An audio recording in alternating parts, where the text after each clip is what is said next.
Hi, Sharon Danley here. I wanted to touch on the subject of the current state of trans activism and how it's affecting biological women. I've been learning and watching a lot and researching and listening to our sisters in the UK who are trying to protect themselves and their girls in their safe places like washrooms, shelters, prisons, hospitals, and so forth.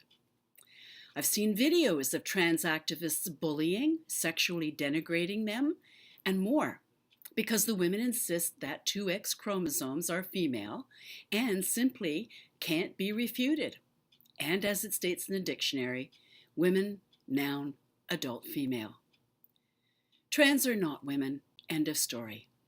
And their bullying, narcissistic, degrading insistence that they be categorized as women is a false flag on every level. I've also seen trans people who continue to maintain their male anatomy absolutely against this kind of bullying and behavior. They just want to live their life, be left alone, and carry on. I've listened to doctors talking about the biology and about the puberty blockers and all that sort of thing. I've since discovered, too, that in Canada we have a bill before Parliament, Bill C-16, that speaks to trans issues and rights. So it's coming here, and many of us don't even really realize it. Now, on my beauty page, I've been asked to give makeovers to a couple of trans people presenting themselves as women. I did do it for one because I was afraid not to. And I had a long talk with myself and I thought about it. And I thought, no, I don't have to do this.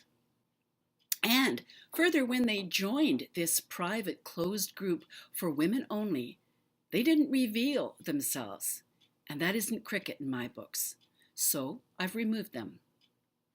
Oh, and we have to remember that it's the male trans people that are the violent ones. And of course, the gay community has no problem because they are part of the patriarchy, whereas lesbians are not. And the lesbians are also being bullied mercilessly by trans people with their male anatomy intact. I've since made it clear that my beauty page is for biological females only, and I can already feel some bubbling of activity taking place. It's simply my right not to provide a free makeover for anyone, for that matter. And for further clarification, my viewpoint isn't transphobic.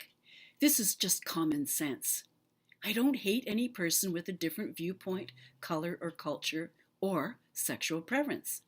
But I do reserve the right to defend women's and girls' rights, which I always have, to their exclusive, safe places, and to fight against child abuse practices of encouraging sexual confusion in children with puberty blockers and surgeries that can damage them for life, and there is no turning back. So, that's my little viewpoint on the issue to date. And of course, I'll continue to look, I'll continue to listen, and I'll continue to be open to hear anything.